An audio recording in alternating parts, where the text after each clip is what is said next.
So the time has come to get this rascal ready for operation. I've got it spread out here on this bench, and I got some water here from a tank, and I like to use these little plant boxes. They're real cheap, about 10 bucks I think, or maybe even less, about 10 inches square, for rinsing the media. Not only when it's new, but especially when you do your regular maintenance. You can dump the trays in there, and it allows the media to spread out a bit, and that makes it a lot easier than to rinse any debris that might be on there.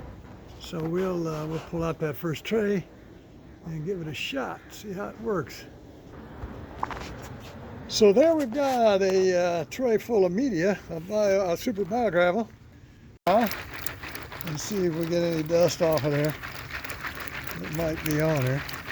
I'm sure there is some. That should clean things up real nice, and we'll be ready to go. So you could do the same thing, obviously, like I say, when you service your filter with whatever kind of Biohome you might have.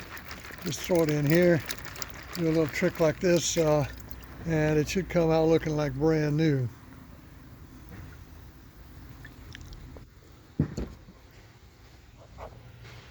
Yeah, once you got it rinsed off, it's really easy to just dump it back in the tray, and a few minutes you're back in operation.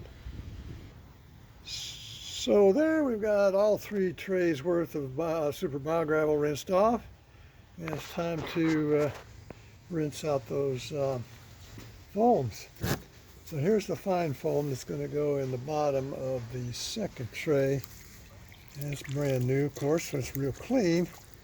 But we'll make sure that any residue that might be left over from the manufacturing process, what have you, any crud it might have picked up in shipping, so forth, we get rid of that.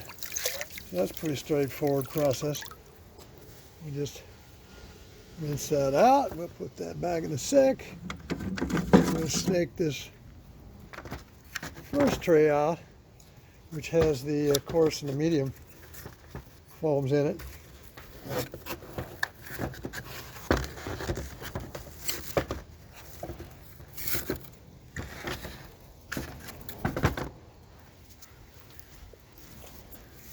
We'll pull the same trick with them. I apologize, my phone's kind of jumping all over the place here. It's not real easy to do everything with one hand and hold the camera steady with the other. But hopefully you get the idea. So there we go. Got that baby done. Pull this one out. The only trick is kind of getting it over this pipe. And out she comes. And in she goes.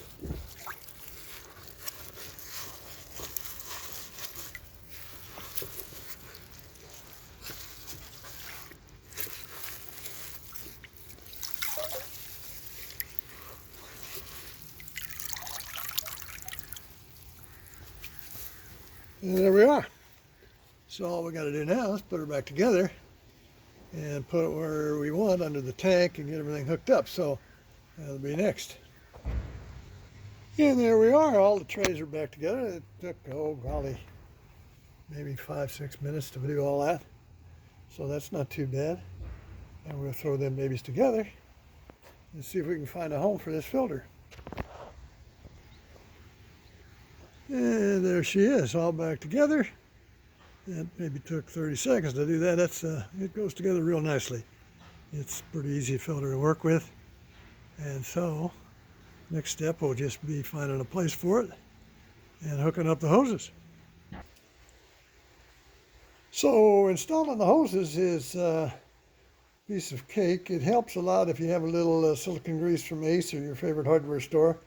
Put a little bit of that on the tip of the plastic tube, and that hose will go on there pretty easily, and then we just tighten it up. So we'll go ahead. This is the intake side. I've already done that for the outlet side, and it's pretty easy to operate. So you want to get that hose all the way up to the stop, which can be a bit of a chore without some lubrication, but as I say, with the silicone grease, it's not really very bad. And then we simply tighten that nut, and hopefully we'll have a real good and watertight seal there. We'll find out, I guess, when we get it going. So a pretty slick feature of this rascal is the fact that these connectors rotate all the way around, so you can arrange them to where they're going to work whatever sort of a situation you've got to make it as direct and nice a connection as possible, because you don't want any loops or anything there that cause an airlock. And of course you want to cut the tubing to be just the right length. So it's going to be pretty easy, I think. I'm going to have plenty of tubing here. Looks like I'll probably have almost 2 feet extra on the outlet side and 7 or 8 inches on the inlet side.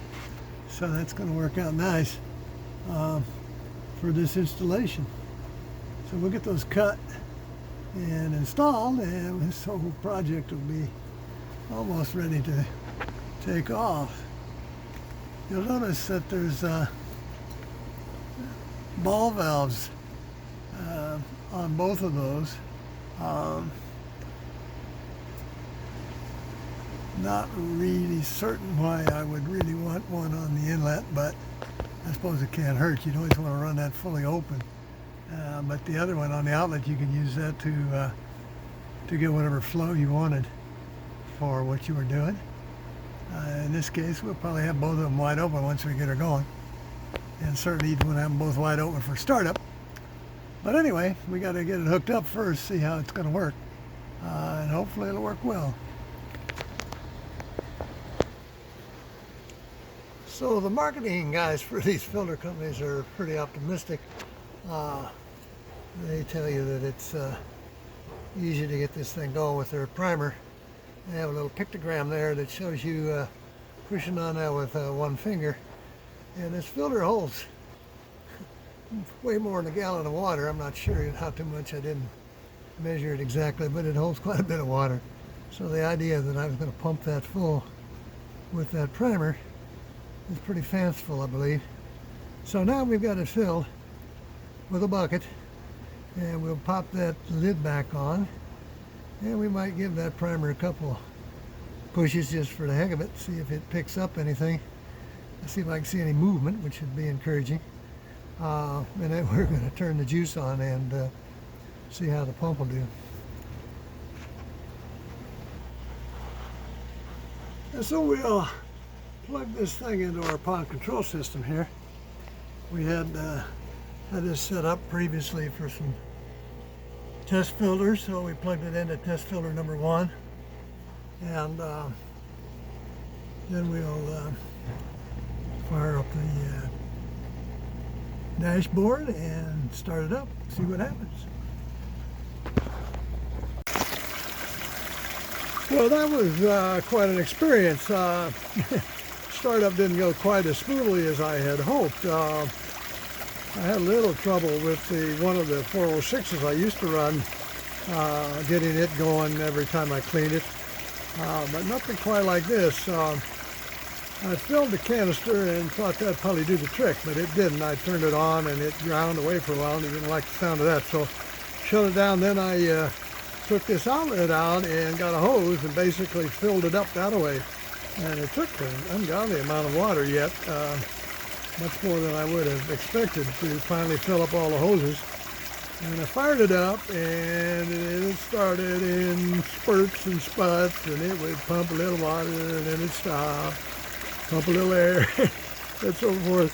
And then finally, so I finally went inside, had to process some orders. So I went in there and probably spent a good 30 minutes or so doing that order, and then came out, and now I see it's going gangbusters. So I'm, like I say, I'm not convinced that primer would be of a whole lot of value. Of course, in fairness, I didn't have much access to it down there. If you could actually get to it and put your weight on it, I guess you could pump it better, but it would sure take a lot of manual pumping, I think, to get it really going. So anyway, that's kind of par for the course for canisters as I've experienced it. You need to fill them up full as you can with water, and then typically they'll take off without too much trouble. And so we got this rascal running now, so we'll let her go. She's moving quite a bit of water, and we'll let it run now for at least a month, maybe longer, and then take a look and see what it looks like inside. I'll show you where it's pulling from here in just a second. It's a pretty nasty looking chamber down there with all the fish poop, so it ought to test that mechanical filtration out pretty good, and a general construction of the filter to see how much crud is able to get by through the nooks and crannies. The 406s would pass a fair bit, so it's going to be interesting to see how well this does. So we'll pause this for a second and take a look at the other end. Yeah, so you can see down there there's quite a bit of debris, and that intake is right smack down there with it, so I'm sure a bunch of it's going to get sucked in there, and hopefully our coarse, medium, and fine will filter all that out, and we'll see an area particle in the SuperBioGravel. We'll see, time will tell. And in the meantime, until such time, happy fish keeping.